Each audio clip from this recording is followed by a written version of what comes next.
Bienvenue à tous. Je suis ravie de vous accueillir aujourd'hui en cette date anniversaire de création de la sécurité sociale et que vous retrouvez notamment à travers le nom de l'Institut 4.10 en référence effectivement à l'ordonnance du 4 octobre 1945. Aujourd'hui, c'est notre troisième webinaire sur notre série des 4 webinaires organisés à votre attention. Et donc, la thématique d'aujourd'hui, ça concerne le bon suivi de vos formations.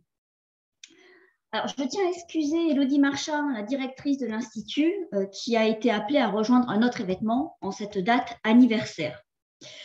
Je serai accompagnée de 3 collaborateurs, Sébastien Chauveau, responsable du secteur marketing et relations clients, Odile Daniel, responsable des pôles facturation et formateur occasionnel, et Annie Mémé, responsable du secteur administratif, offre relations clients. Alors, vous êtes très nombreux à vous être inscrits et je vous en remercie. Nous vous en remercions collectivement. Ce webinaire va bien sûr être enregistré comme les précédents et il vous sera mis à disposition en replay. Pour poser vos questions, vous pouvez utiliser le chat. Une collègue, Marie-Joseph Robardet, sera chargée de recenser les différentes questions et nous y répondrons à l'issue des présentations. Voilà, mais écoutez, je vous souhaite un très bon webinaire. J'espère que ça permettra de répondre à des questions que vous pouvez vous poser. Et je vous propose que nous démarrions avec 8 points. Alors, les 8 points, bien sûr, information du compte client, les confirmations de commandes et des prises en charge financeurs, la convocation des stagiaires, l'accueil du stagiaire et des intervenants sur le site ou bien à distance, les formations à distance, l'émargement et la signature électronique, les évaluations et la facturation des conventions et des formations. Vous voyez, c'est un programme qui est assez dense. Donc, nous allons tout de suite démarrer avec l'information du compte client.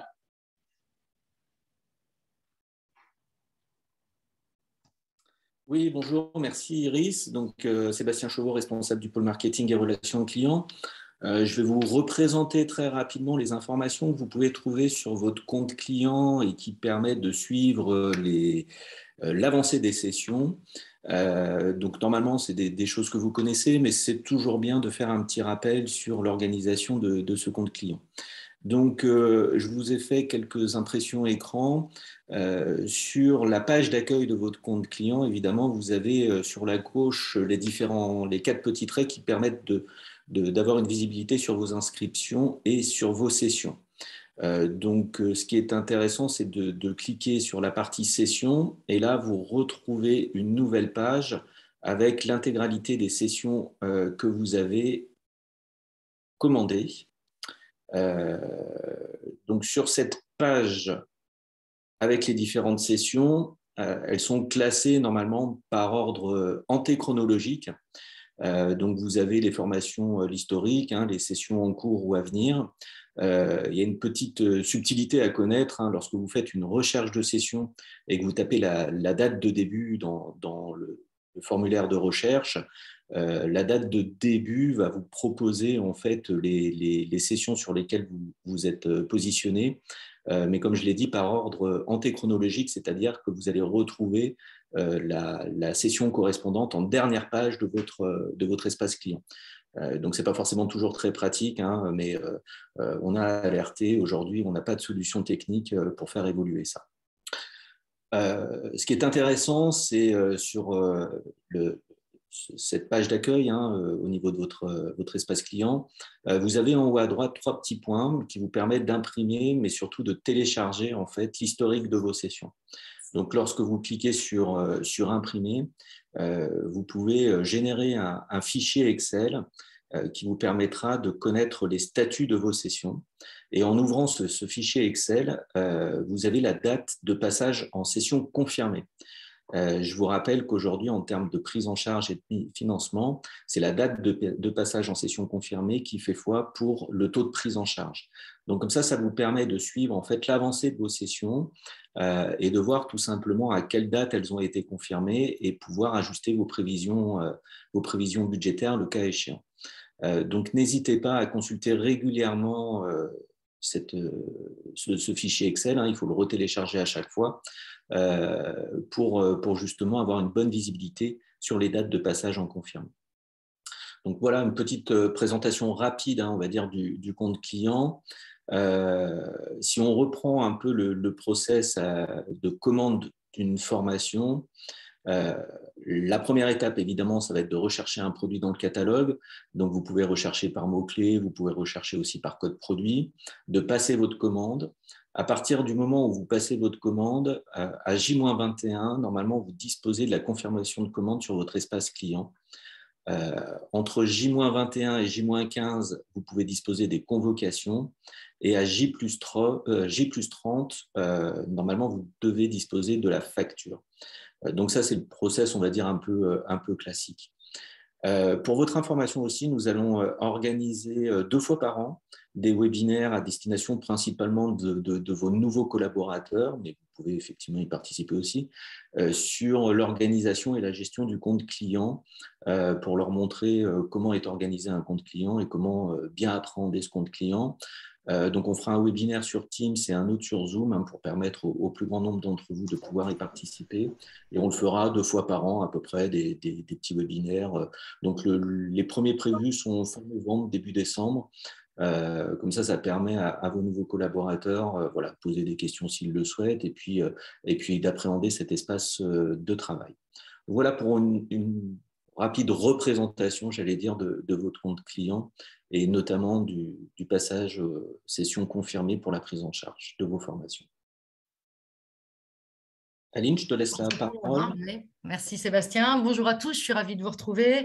Alors, par rapport à votre confirmation de commande, donc nous avons besoin d'informations indispensables pour pouvoir les émettre. Donc, mon prénom du stagiaire pour vos sessions inter. Vous vous souvenez, je vous ai fait le distinguo entre les sessions inter et sessions intra la semaine dernière. La nature du contrat de stagiaire pour l'application de la règle de prise en charge. Donc, notamment si ce sont des contrats de pro, des ProA, du forfait ou du plan. Et donc, pour les intras, pour nos offres intra et nos offres sur mesure, la date de formation souhaitée, les modalités de déploiement. Donc, ça, ce sont des informations qui seront reprises dans la confirmation de commande. Et donc, la petite précision que je tenais impérativement à vous apporter aujourd'hui, c'est que quand nous n'avons pas les informations concernant les financements à appliquer pour vos stagiaires, nous vous transmettons des confirmations de commande sans prise en charge. Donc, vous pouvez avoir dans vos boîtes et donc dans votre ENT, dans votre espace numérique de travail, des confirmations sans prise en charge. Et donc ça veut dire qu'il nous manque une information. Donc, je vous rappelle aussi le tableau de recueil des données qu'on vous envoie en amont de la formation, de façon à ce qu'on puisse appliquer la bonne prise en charge immédiatement. Et donc, s'il nous manque quelque chose, nous émettons cette confirmation de commande sans prise en charge. Je vous rappelle que nous avons, nous aussi, des objectifs CPG. Et donc, notre objectif CPG, c'est de vous transmettre cette confirmation de commande en moins de 21 jours. Donc, on a tenté de vous mettre des copies écran pour que ce soit très visuel et très parlant pour vous. Donc, elle est consultable, cette confirmation de commande, dans votre extranet. Alors, pardon, c'est l'extranet du compte client et ce n'est pas l'ENT. J'utilise encore l'ancien vocable. Donc, 21 jours avant le démarrage de la session. Donc, ça, c'est notre objectif CPG. Et donc, alors, il se peut que ce soit 18 jours avant, 20 jours avant, voire 25 jours avant, quand on est dans les clous en termes de timing. En tous les cas, donc elle ressemble à ceci dans votre extranet du compte client. La confirmation de commande peut être émise par nos services à partir du moment où la session est confirmée. Alors, la session se confirme en automatique dans notre outil de travail à partir du moment où le seuil minimal de stagiaires requis est atteint. Donc, si on peut démarrer une session à 8 et qu'on a 8 stagiaires inscrits, on va pouvoir générer la confirmation de commande. Par contre, si on est bloqué, s'il nous manque des stagiaires, si on n'est qu'à 7, donc notre équipe administrative va rappeler les clients, les CRC sont susceptibles de vous contacter. On peut envoyer, on peut donc vous donner des informations dans notre newsletter qui apparaît tous les mois.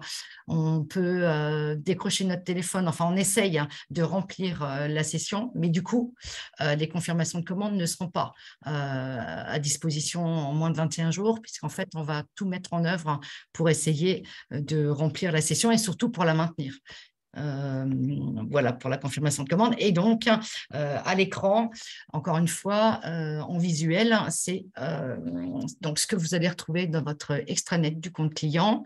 Et donc, les informations importantes, alors vous avez forcément en numéro 1, donc les coordonnées de la personne, enfin de la gestionnaire ou du gestionnaire de formation en charge de la session, les coordonnées, donc vos coordonnées de l'organisme, la prestation commandée, la typologie de l'offre, la référence de la session, les dates et heures du début de fin de formation, la durée de la formation, le lieu de déploiement, en présentiel ou en distanciel.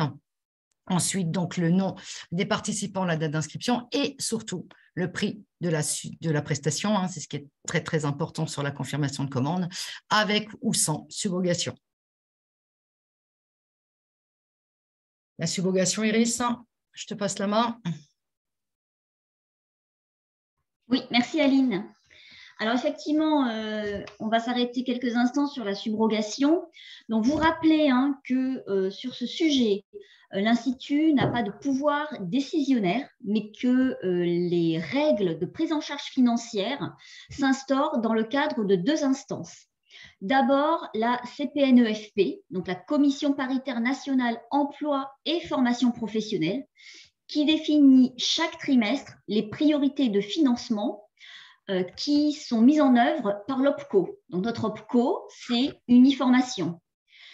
Et nous avons une deuxième instance qui est le CTP Formation et qui, lui, fixe les règles de prise en charge financière sur le fonds complémentaire UCANS en concertation avec vos caisses nationales. Donc, le CTP, c'est le comité technique permanent. Diapo suivante. Donc, en ce qui concerne les financements, nous avons le fonds mutualisé du plan conventionnel, la politique de financement des parcours de certification qui se font sur le plan conventionnel et le plan complémentaire UCANS. Alors, on voulait vous donner quelques exemples pour avoir une bonne lecture des confirmations de commandes qu'on vous adresse. Parce qu'effectivement, on se rend compte qu'en back-office, on peut régulièrement avoir des questions de compréhension de votre part, ce qui est normal parce que c'est un sujet qui est un peu aride. Alors, on a voulu vous mettre, vous le verrez peut-être mieux quand vous aurez le support, différents exemples de confirmation de commande avec dans le pavé qui vous est identifié en rose, l'endroit où on vous mentionne s'il y a subrogation ou pas. Donc là, on vous met un exemple d'une formation où vous avez une prise en charge financière sur le fonds mutualisé du plan conventionnel. Et donc, dans notre confirmation de commande, on vous distingue le montant qui reste à votre charge dès lors qu'il y a un reste à charge et que le produit n'est pas pris à 100% en charge, et le montant qui est pris en charge par l'OPCO Uniformation. Donc là, on est sur un exemple de fonds mutualisé du plan conventionnel, que ce soit sur un produit d'offre nationale interbranche ou un fonds de branche, sur un produit de branche. Ensuite, on a un autre exemple qui est sur la politique de certification, donc sur un CQP. Donc là, on vous a mis un exemple, effectivement, d'une confirmation de commande qui précise le montant qui reste à votre charge après déduction du forfait. Puisque vous le savez, dans le cadre de financement de certification, nous avons des forfaits qui sont définis dans le cadre de la CPNEFP et chaque CQP a un forfait qui lui est propre.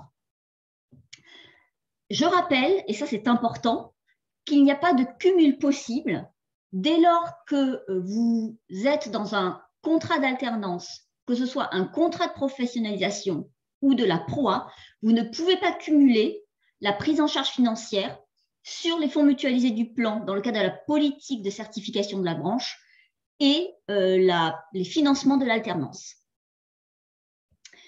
Un autre exemple, justement concernant l'alternance, les contrats de professionnalisation ou la PROA. Donc là, on vous précise le montant que vous devez régler, sachant que vous devez en parallèle opérer une gestion administrative directement auprès de l'OPCO, puisque vous avez un formulaire CERFA à compléter qui vous permet d'avoir la prise en charge au taux horaire en vigueur. Et donc, l'Institut, dans le cadre des contrats d'alternance CP ou PROA, établit simplement la convention qu'il vous revient de transmettre à l'OPCO.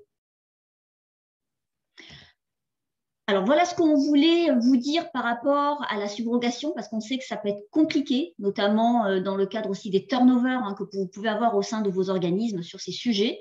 Donc, c'était important qu'on puisse vous en parler, notamment donc, sur les fonds uniformation et également sur le fonds complémentaire de VUCANS, où là, nous avons une mise à jour qui est plus régulière, puisque ce n'est pas une mise à jour trimestrielle, mais une mise à jour mensuelle. Et donc là, vous retrouvez bien sûr sur votre confirmation de commande le montant de reste à charge à payer lorsqu'il y en a et le montant qui est pris en charge dans le cadre du fonds complémentaire VUCANS. Alors, je vais relaisser la main à Aline. Je reviens. Très bien. Sur les convocations des stagiaires.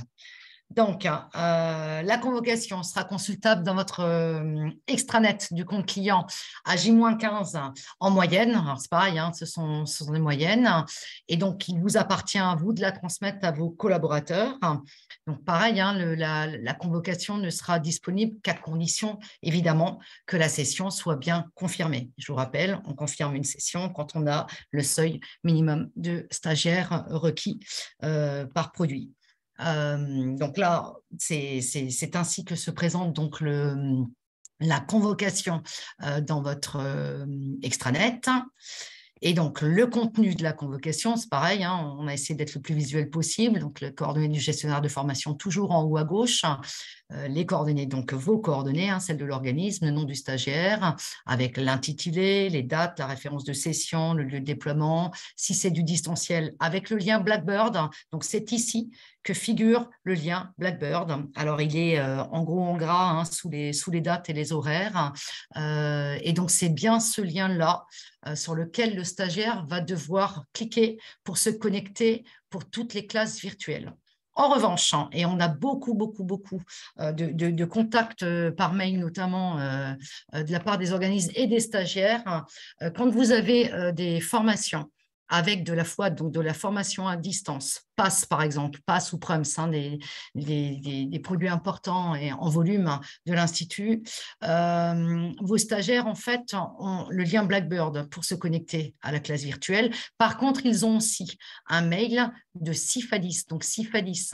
C'est ce qui va leur permettre de suivre la formation à distance. Donc, Cifadis et Blackboard, ce sont deux outils complètement différents. Cifadis, c'est la formation à distance. Blackboard, c'est le lien de connexion pour la classe virtuelle. Donc, ce n'est pas la même chose. Donc, si vous avez des stagiaires qui vous contactent parce qu'ils n'arrivent pas à se connecter, on a beaucoup nous demandent de stagiaires qui viennent directement dans nos boîtes mail pour nous demander donc, le lien d'accès, enfin, qu'ils nous disent que le lien d'accès ne fonctionne pas, mais ils cliquent sur Blackboard alors que c'est de la formation à distance. Ou l'inverse, ou ils sont sur Cifadis, alors donc, ils doivent cliquer sur le lien Blackboard pour la classe virtuelle. J'espère que vous me suivez, que je suis claire. Et donc, le dernier point sur la convocation, donc, ce sont les informations relatives à la formation. Donc, programme, livre d'accueil du stagiaire, le règlement unique des formations du régime général de la sécurité sociale. Alors là, c'est pareil, attention, dans certains cas, nous sommes amenés à vous adresser des convocations non nominatives. Donc, quand vous faites des commandes et que vous n'avez pas le nom de vos stagiaires, donc ça arrive, donc vous commandez en nombre, donc pour 1, 2, plusieurs stagiaires. Donc, nous allons vous adresser des convocations nominatives et donc nous revenons vers vous très régulièrement pour avoir le nom, le prénom, l'adresse mail du stagiaire parce que ce sont des informations indispensables. Et donc, merci de nous répondre et de nous envoyer les informations dont nous avons besoin. Pour l'achat de place, achat grand compte, LIO, les délais et modèles de convocation varie d'un prestataire à l'autre. Effectivement, certains prestats convoquent à partir du moment où la session est confirmée, M2I par exemple, ils le font tout de suite. Donc, vous pouvez parfois avoir des convocations très, très en amont de votre formation, bien avant les 15 jours que je vous annonçais. D'autres, par contre, vont dissocier la convocation du lien de connexion pour les classes virtuelles, ORSIS par exemple. ORSIS va adresser les liens les mercredis ou les jeudis de la semaine précédant le déploiement de la formation. Donc, en fonction donc, du prestataire, les arrivées de convocation ne seront pas les mêmes. Les durées ne seront pas les mêmes. Donc, la nomenclature. Voilà, donc pour une confirmation de commande, donc on s'est dit qu'on allait vous mettre encore une fois, que ce soit très visuel, vous l'ayez bien à l'esprit. Donc pour les sessions intra, on vous fait le distinguo à chaque fois. Donc le numéro de la confirmation de commande, donc CC-CDE, confirmation de commande, avec le numéro qui suit, le nom donc, de votre organisme, la référence de la session, AF-Inter ou AF-Intra, et la date de démarrage de la formation. Donc c'est comme ça que se présentent les confirmations de commande.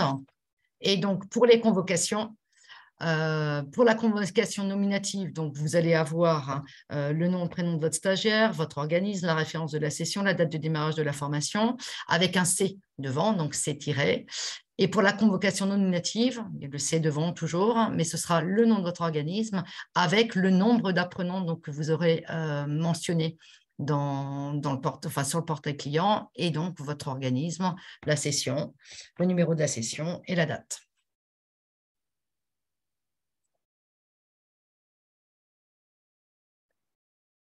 Alors, est-ce que vous avez des questions, en sachant qu'à partir du 17 octobre, ça y est, nous avons le numéro.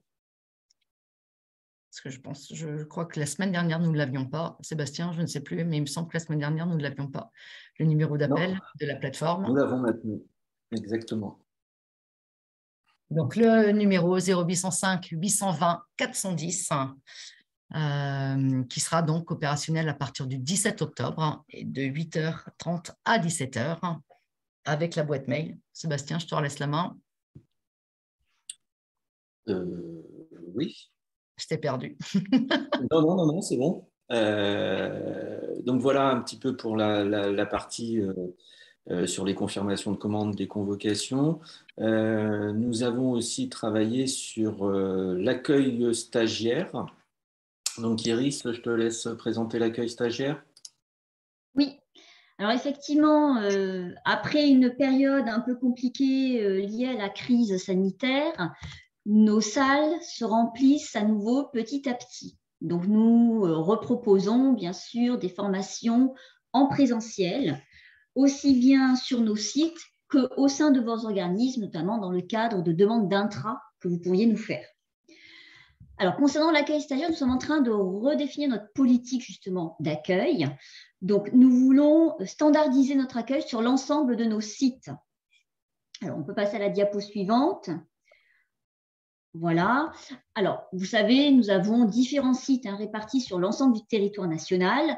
Donc, nous voulons un accueil standardisé qui corresponde également à l'accueil que vous pouvez rencontrer auprès de d'autres prestataires de formation. Avec bien sûr un accueil café pour les stagiaires et les intervenants et un accès au Wi-Fi qui sera à disposition des stagiaires et des formateurs. Alors, pour l'instant, les bandes Wi-Fi sont en cours de déploiement sur l'ensemble des sites qui recevront des stagiaires et des intervenants. Nous avons eu un petit peu de retard en lien avec les problèmes d'approvisionnement sur les composants des bornes Wi-Fi. Mais l'objectif est bien effectivement que chaque stagiaire puisse accéder au Wi-Fi sur les sites de l'Institut 410.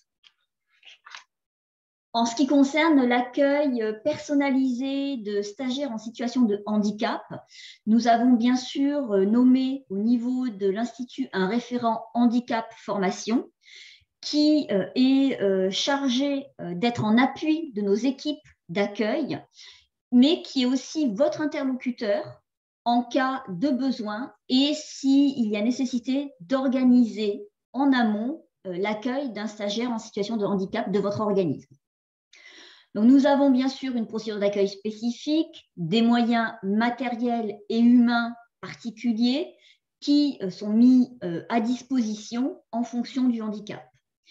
Bien sûr, c'est important que nous puissions accueillir n'importe quel stagiaire, quel que soit son handicap, afin de garantir l'égalité des droits et des chances et l'égalité d'accès à la formation. Ça fait bien sûr partie des normes dans le cadre de la démarche Calliope. Je vais poursuivre. Alors, on a un petit erreur. Alors, Blackboard, on vous en a parlé, donc on le remettra au bon endroit dans le diaporama, puisqu'on en a déjà parlé.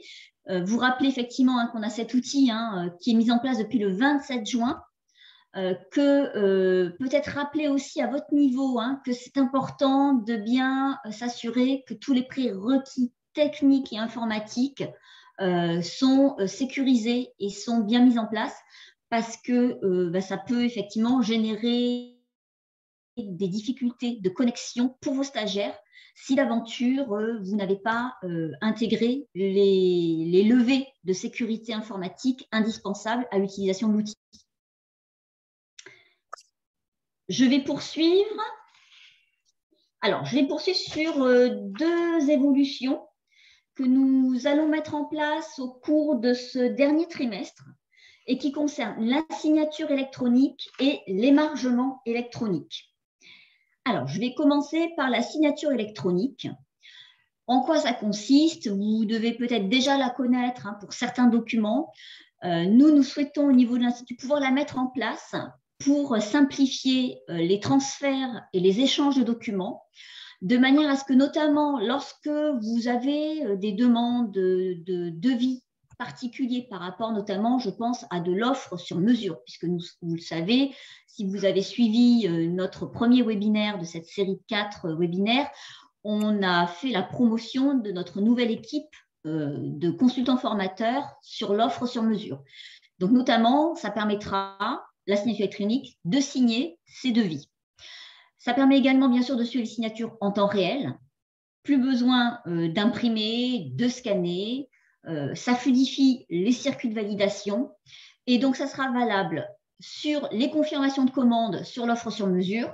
Et également, si vous avez au sein de vos organismes des experts qui interviennent comme formateurs occasionnels dans le cadre des formations que nous proposons, ils pourront également signer leur contrat de manière électronique.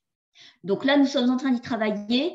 Nous avons bien sûr une communication qui sera réalisée par l'UCANS auprès des caisses nationales à l'occasion d'une prochaine instance, et notamment dans le cadre du CTP formation. Alors, la deuxième évolution sur laquelle nous travaillons, c'est l'émargement électronique. Donc, pareil, nous espérons pouvoir la mettre en place d'ici la fin de l'année. Elle a été présentée à l'UCANS au printemps dernier. Elle sera valable, donc c'est un outil qui sera utilisé aussi bien pour les formations en présentiel que pour les formations à distance. C'est un outil qui va permettre également de suivre en direct et en temps réel la présence de vos stagiaires dans les sessions de formation. Bien sûr, on voulait un outil qui soit facile, intuitif, sans installation de logiciels particuliers, parce qu'on doit aussi tenir compte de vos contraintes en termes de sécurité informatique.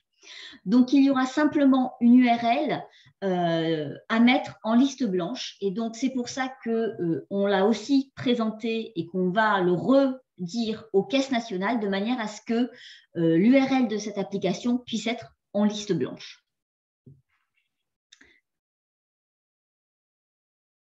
Alors, je vais passer au point suivant qui concerne l'évaluation des stagiaires. Vous le savez, l'évaluation des stagiaires, c'est une obligation dans le cadre des lois sur la formation professionnelle. Et nous avons voulu mettre en place un outil d'envoi automatisé, qui est en place depuis quelques mois, et qui concerne la majorité de nos produits. Donc, le questionnaire d'évaluation est directement adressé de manière automatique à chacun des stagiaires des sessions. Le lien est actif dans le mail et nous procédons à un rappel lorsque le stagiaire n'a pas complété l'enquête de satisfaction. Je rappelle parce que c'est important, nous avons eu des aléas et des retours d'évaluation stagiaire qui étaient en deçà de ce que nous escomptions. Donc, je rappelle que le retour des stagiaires est essentiel pour nous, pour évaluer la qualité du contenu de la formation, la qualité de l'intervention pédagogique. Donc, on compte sur vous pour sensibiliser vos collaborateurs à la bonne complétude de ce questionnaire de satisfaction qui est adressé à la fin de la session. Peut-être la diapositive suivante. Alors, une évolution aussi sur l'évaluation, c'est l'évaluation des acquis en situation de travail.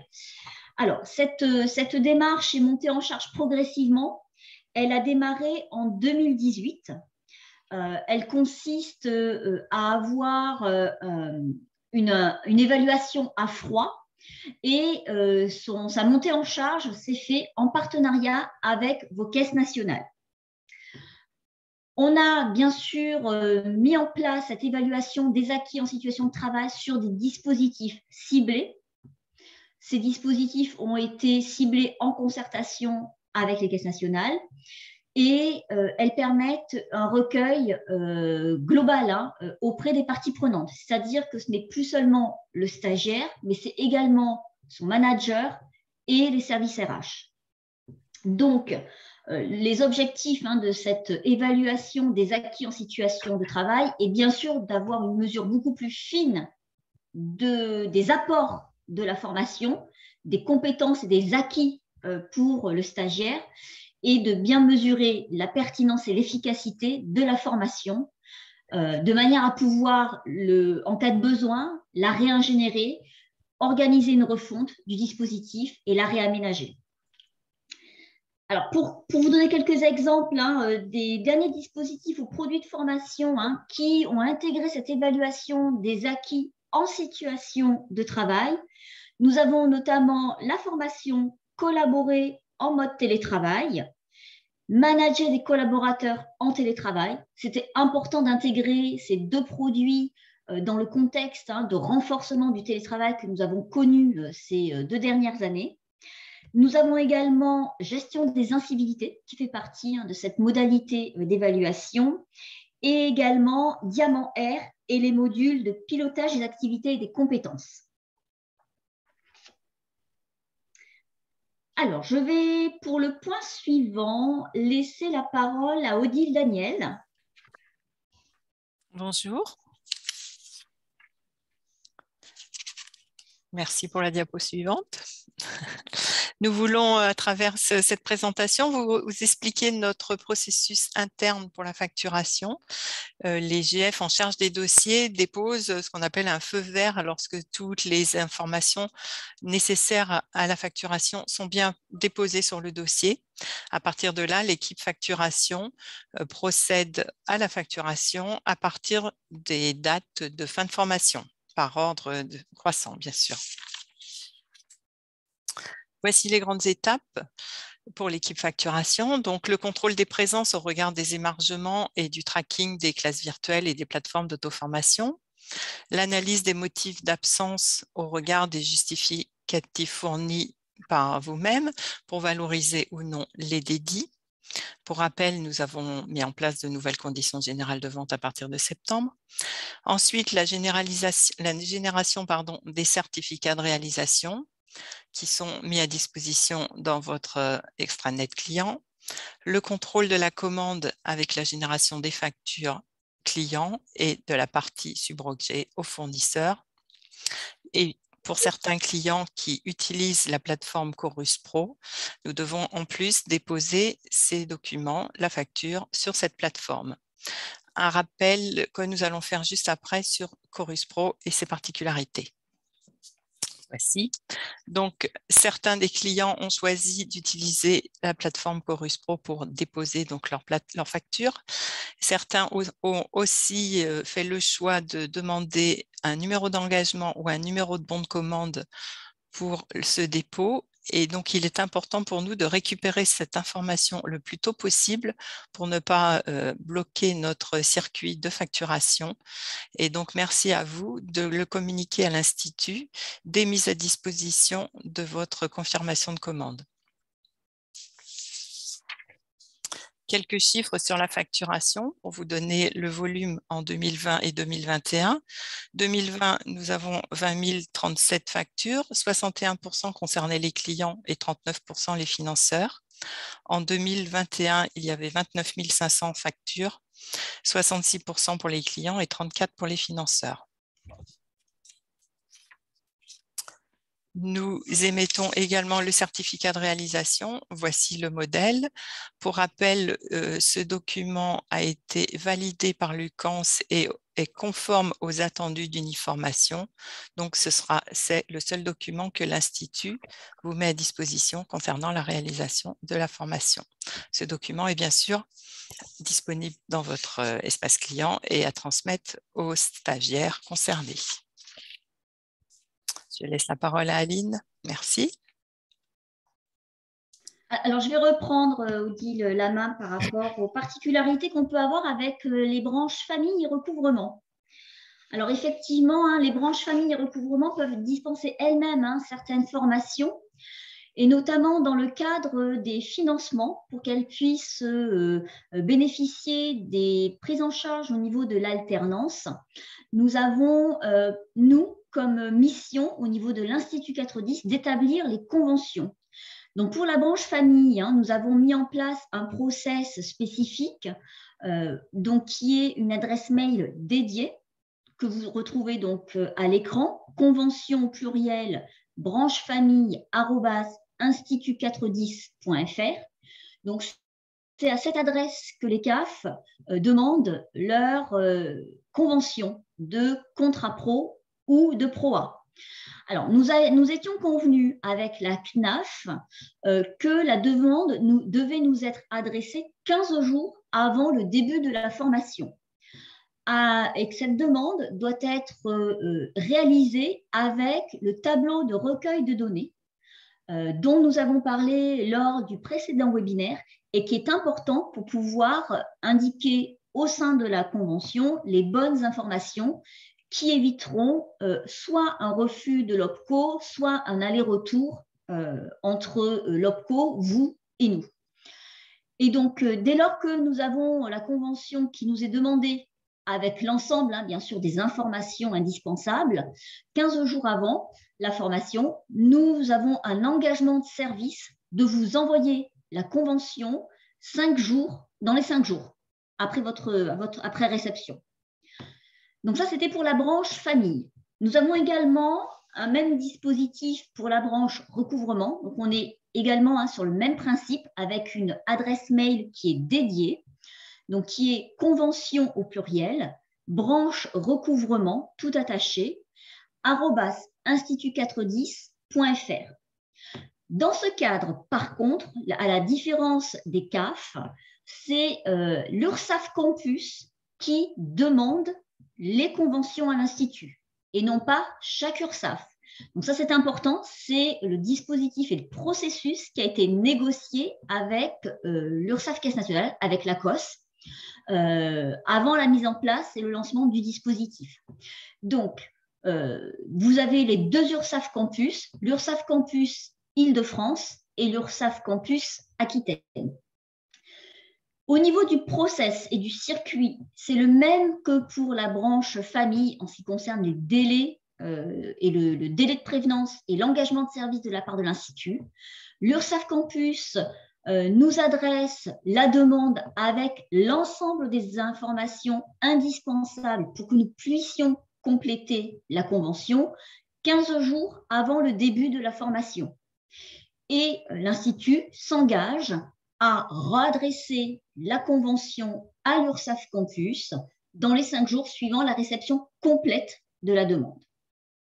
Donc voilà, ça c'est important, c'était les petites spécificités que nous souhaitions rappeler dans le cadre de ce webinaire pour les CAF et les URSSAF. Alors, nous allons passer aux échanges. Je vais laisser peut-être donc Marie-Jo Bardet. Oui, bonjour à tous. Voilà, j'ai lu attentivement les échanges durant la présentation du webinaire et je vais essayer d'en faire une synthèse. Sur certaines questions, on a d'ores et déjà écrit des réponses, mais je pense qu'il est préférable que tout le monde entende voilà, les réponses parce qu'on n'est pas forcément toujours attentif à ce qui est écrit. Alors, une première série de réactions par rapport au délai, et notamment au délai de 21 jours que certaines participantes trouvent effectivement un peu court. Voilà, donc ça a été redondant et effectivement, allusion par exemple à l'achat d'un billet d'avion 21 jours avant, c'est un peu court. Alors, je pense que Aline avait partiellement déjà répondu dans son propos pour expliquer effectivement cette nécessité d'avoir à minima 21 jours. Dans la mesure où on travaille avec des groupes qui sont des groupes assurés. C'est-à-dire que si on n'a pas l'effectif nécessaire pour le déploiement, ça serait peut-être encore plus compliqué de vous confirmer 2 mois avant que nous allons faire la formation et 5 jours avant la formation de vous dire ah ben non, finalement on n'a pas les effectifs, on peut pas faire quoi. Donc c'est vrai que c'est un arbitrage qui est pas simple non plus hein, de déterminer ces 21 jours et en plus c'est vrai que c'est négocié puisque c'est un de nos engagements de service négociés. Alors effectivement, hein, on peut entendre la remarque que 21 jours, ça peut être court lorsque effectivement on est sur une formation en présentiel. C'est effectivement l'indicateur et le délai qui avait été négocié, il y a déjà quelques années entre l'UCANS, les caisses nationales et l'Institut.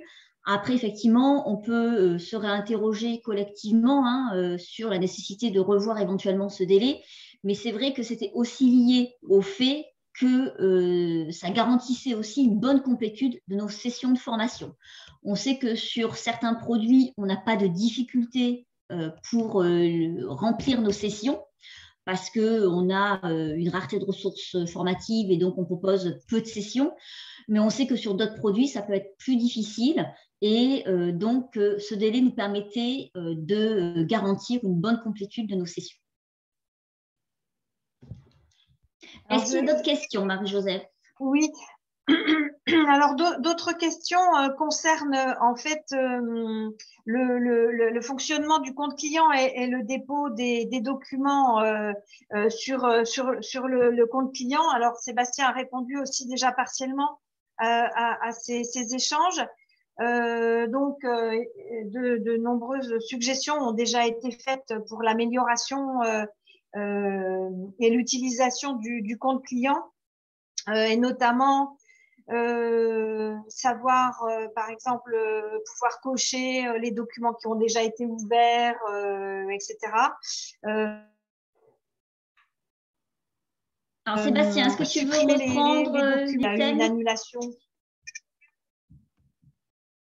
Oui, non, mais pas de souci. Après, sur les demandes que vous formulez plus généralement sur l'évolution du compte client, que ce soit de créer des systèmes d'alerte, par exemple, quand il y a des nouvelles sessions qui sont proposées sur tel ou tel produit, sur la visibilité des documents lus, non lus, c'est des choses qu'on demande assez régulièrement à notre prestataire. Mais le problème, c'est que c'est une évolution en dur de notre outil et que nous ne pouvons pas gérer cette demande d'évolution en dur qui aurait un impact sur l'ensemble des clients qui utilisent le même outil que nous.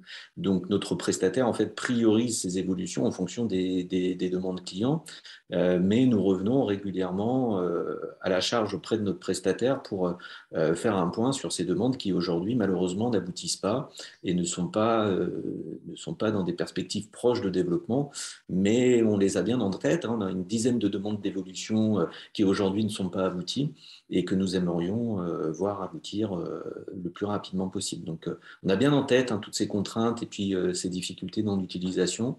Mais aujourd'hui, malheureusement, je peux pas vous dire oui, je prends note de votre demande et je vais me rapprocher du prestataire, puisque finalement, ça a déjà été fait par le passé.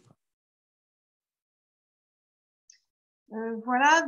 Autre chose sur les confirmations de commandes et notamment les confirmations des CQP qui paraissent complexes et compliquées à certaines personnes qui se sont exprimées. Et notamment, si j'ai bien compris, lorsqu'il y a des modules.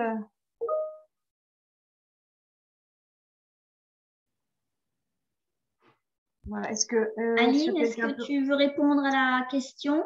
Je vais tenter. Alors, effectivement, les CQP peuvent être parfois un petit peu complexes en termes de confirmation de commande, notamment quand nous n'animons pas la totalité, ce qui est le cas pour la branche famille notamment. Donc, nous n'intervenons que sur certains modules et donc nous allons nous confirmer dans nos confirmations de commande les modules que nous animons et donc pas la totalité. En revanche, donc entre la confirmation de commande et la convention, dans la convention, nous allons mettre le nombre maxi d'heures relatif à la formation, donc qui est bien validé par la CPNFP. Et certains d'entre vous reviennent vers nous aussi en disant mais les heures ne correspondent pas. Nous mettons donc en lien avec Lucans le nombre d'heures maxi sur l'ensemble des conventions. Maintenant, s'il y a le moindre souci, vous avez l'habitude, nous avons des adresses mail, donc n'hésitez pas à nous écrire quand vous voyez quand vous estimez qu'il y a moindre doute, et nous revenons vers vous dans un délai normalement de 48 heures pour vous apporter les explications. Voilà. Ensuite, une suggestion sur l'envoi des convocations directement aux participants.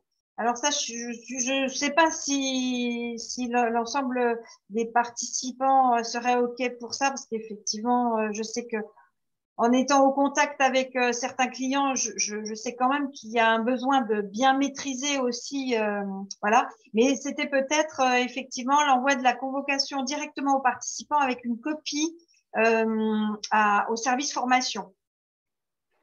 Alors, juste, Céline, juste une toute petite intervention là-dessus par rapport aux offres, donc aux formations achat grand compte Clio.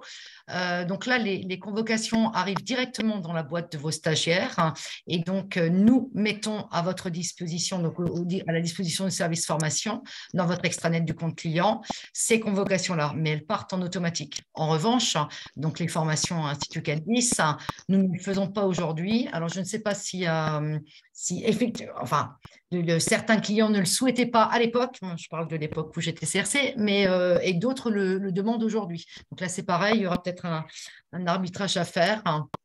Je ne sais pas ce qui est prévu au niveau du déploiement du compte client, mais il me semble qu'aujourd'hui, ça n'est pas prévu. Okay. Et donc, par rapport à l'envoi direct, il y avait aussi d'autres personnes là qui sont en train de se récrier, effectivement. Il y avait une demande sur les convocations directes, mais il y avait aussi une demande sur l'attestation de réalisation de la formation. Est-ce que certaines personnes demandent effectivement que les certificats de réalisation soient directement envoyés aux participants? Donc là, ça va être pareil, certificat de réalisation. Alors, c'est pareil. Alors, le certificat de réalisation, lui, il est réalisé au moment de la facturation de la formation. Et donc, c'est pareil, on la met dans l'extranet de client. Et c'est vrai que charge au service formation ensuite de le faire. Alors, encore une fois, l'arbitrage sera à faire. Alors, je ne sais pas encore à quel niveau, mais pour pouvoir mettre en œuvre ce genre de choses, il faudrait qu'on ait l'aval de l'ensemble des clients et je ne suis pas sûre qu'on l'aura aujourd'hui. Donc là, on a effectivement quelques demandes, Marie-Jo, tu as raison, dans le fil de conversation, mais encore une fois, ça n'était pas une demande initiale. Donc, il faudra peut-être voir, Iris, avec les caisses nationales, ce qu'il y aura lieu de faire par rapport à ça. Alors, il ne faut pas confondre l'attestation de fin de formation et les certificats de réalisation aussi. Ce ne sont pas les mêmes documents. Le certificat de réalisation, il est là pour attester que le stagiaire a suivi la formation et il va dans le détail. C'est notamment lorsqu'il y a des financements et ça permet de justifier que l'OPCO, s'il contribue, il contribue à bon escient. Et on a effectivement l'attestation de fin de formation, là c'est pour le stagiaire, et où il peut mesurer effectivement le niveau d'apprentissage et les compétences acquises. Alors, est-ce qu'on a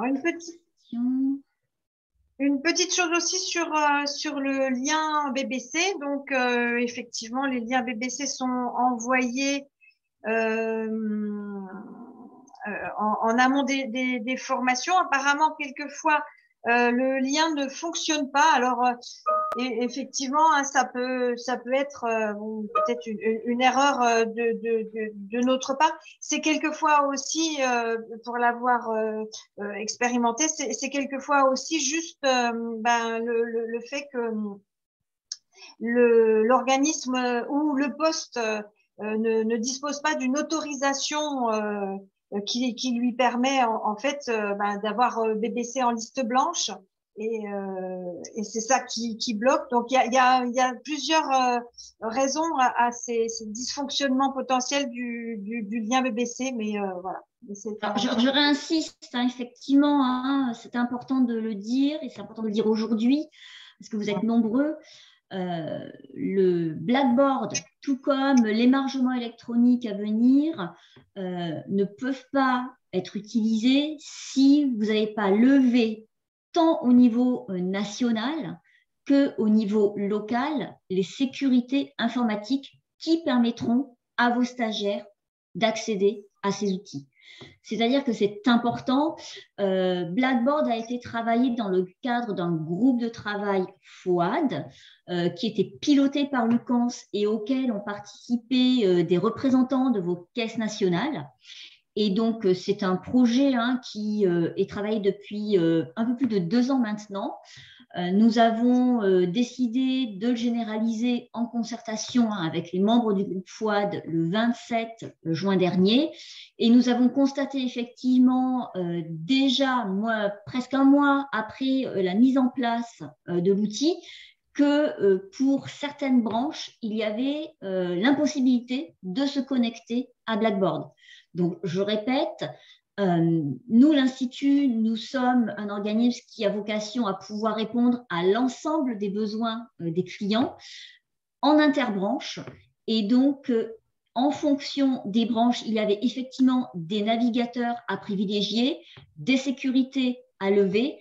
Tout a été communiqué aux caisses nationales. Et donc, il est ensuite important que, effectivement, ces paramétrages techniques et informatiques puissent être réalisés au niveau national, mais effectivement, il y a peut-être aussi des paramétrages à opérer en local et que donc, au niveau de vos services informatiques, ils aient bien l'information pour que vos stagiaires ne se retrouvent pas démunis face à un lien qu'ils ne recevraient pas, à une connexion qui ne pourrait pas se faire, parce que forcément, tout le monde y est perdant. L'Institut est perdant, vos stagiaires sont perdants, vous y êtes perdants. Et donc, on a tous intérêt à ce que collectivement, ces nouveaux outils puissent fonctionner pour la qualité de la formation et puis les enjeux qu'il y a pour l'institution. Donc, ça sera pareil pour l'émargement électronique.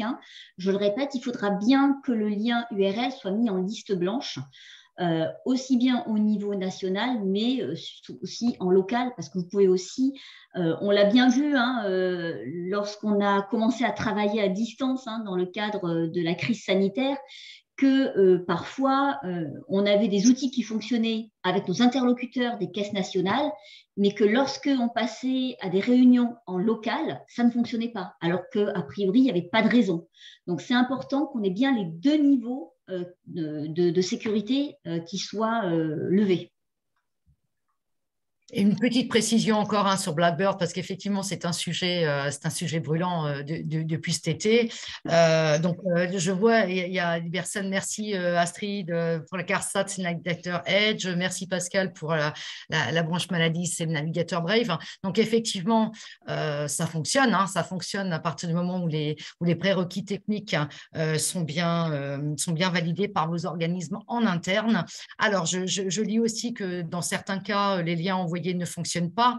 Alors, rappel, sur la convocation, il y a le lien Blackbird, déjà, qui est indiqué. Donc, convocation 15 jours avant. Et je rappelle aussi que des fois, et dans bien des cas, quand les sessions sont confirmées, nous pouvons vous mettre à disposition les convocations en même temps que la confirmation de commande à J-25 ou J-21 de la date de démarrage. Et ensuite, on a un engagement de service, donc c'est de vous renvoyer le lien, enfin de renvoyer le lien Blackbird directement auprès de vos stagiaires, donc dans leur boîte mail. D'où l'intérêt pour nous d'avoir bien les adresses mail de l'ensemble de vos stagiaires. Donc, on leur envoie le lien Blackbird 5 jours avant le démarrage de la session. Et donc, c'est un petit peu fait exprès, cet envoi de lien 5 jours avant, de façon à ce que vos stagiaires puissent tester et pas le jour même ou pas 5 minutes avant le démarrage de la formation. Donc, ce lien, encore une fois, est transmis donc d'abord sur la convocation. Donc, vous, service formation, vous l'avez, vous disposez du lien de connexion de vos stagiaires sur les convocations. Et donc, notre engagement de service, on envoie par mail 5 jours avant le démarrage le lien Blackbird de façon à ce que vos stagiaires puissent le tester. C'est important de le rappeler. Voilà, je poursuis. Alors, je poursuis avec un groupe de questions sur le besoin de disposer des coordonnées. Alors, des coordonnées des formateurs, surtout lorsqu'ils sont en intra visiblement, et pour éventuellement se caler avec eux, je pense pour leur accueil, leur arrivée, ou éventuellement s'ils sont absents, comment prévenir, etc. Donc voilà, une demande d'avoir les coordonnées du formateur et aussi des demandes sur le référent handicap, avoir les coordonnées de notre référent handicap. Alors, ce que je vous propose, c'est qu'on vous mettra les coordonnées du référent handicap. On va les ajouter peut-être dans le diaporama. Comme ça permettra de l'avoir, y compris pour ceux qui n'ont pas pu, qui étaient inscrits, qui n'ont pas pu suivre le webinaire. C'est une information de toute façon que vous retrouvez aussi sur notre site internet. Voilà, des questions également. Alors, sur les nouveautés au niveau des signatures électroniques, avec quelques personnes qui se retrouvent effectivement, se questionnent sur le fait que ce n'est pas forcément le service formation qui signe les confirmations de commande, par exemple, mais la direction, et donc du coup qu'il y a quand même un échange de mails interne à orchestrer. D'accord. Ça, après, c'est vrai que c'est l'organisation propre à chaque organisme. En tout cas, nous, ce qu'on a voulu mettre en place, c'est un outil qui était intégré avec une interface entre effectivement l'outil à proprement parler de signature électronique et notre ERP, c'est-à-dire notre logiciel de gestion des formations. Et pour finir, peut-être aussi quelques questions que j'ai regroupées sur les retours. Alors, retour des évaluations à chaud, mais également une question sur les retours, quelques questions sur les retours d'éventuelles évaluations à froid. Voilà. Donc, déjà, les retours sur les évaluations, c'était une demande de récupérer, en fait, je suppose, les synthèses des évaluations. Alors oui, effectivement, aujourd'hui, nous ne sommes pas en capacité de procéder à cette restitution. Il faut que nous lancions en interne un groupe de travail pour voir de quelle manière nous pourrions effectivement vous faire retour des évaluations de vos stagiaires.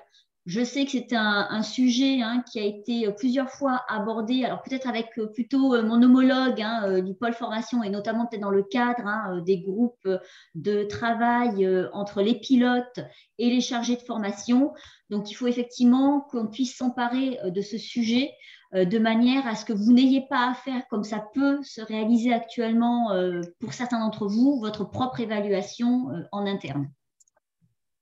Voilà. Et pour les évaluations à froid, effectivement, j'ai lu un échange qui consiste à dire que nous avions éventuellement proposé une évaluation à froid, mais donc en l'intégrant dans une prestation supplémentaire.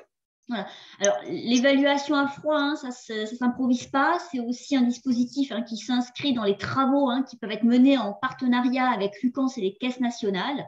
Donc, en fait, nous ne sommes au niveau de l'Institut qu'un partenaire des travaux qui sont conduits au niveau national.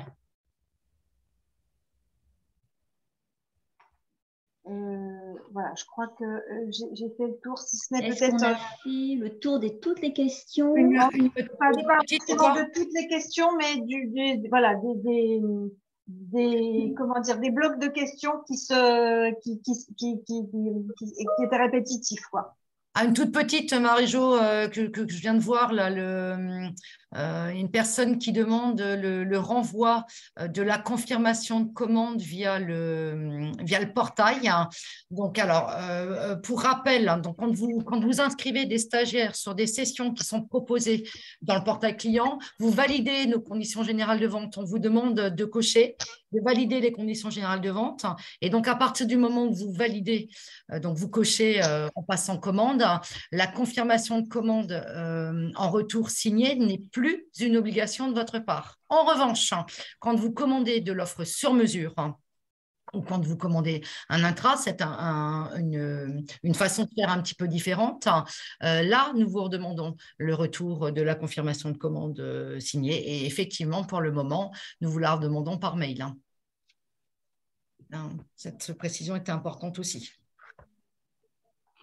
Voilà, puis juste Madame Co qui me pose une question, voilà, qui est très très ciblée. Donc je reprends contact avec vous, Madame Co. Alors, on vous remet à l'écran notre numéro pour notre nouvelle plateforme de conseiller service, donc qui ouvrira à compter du lundi 17 octobre. Vous avez dès à présent l'adresse mail contactclient@institut410.fr pour nous contacter par écrit.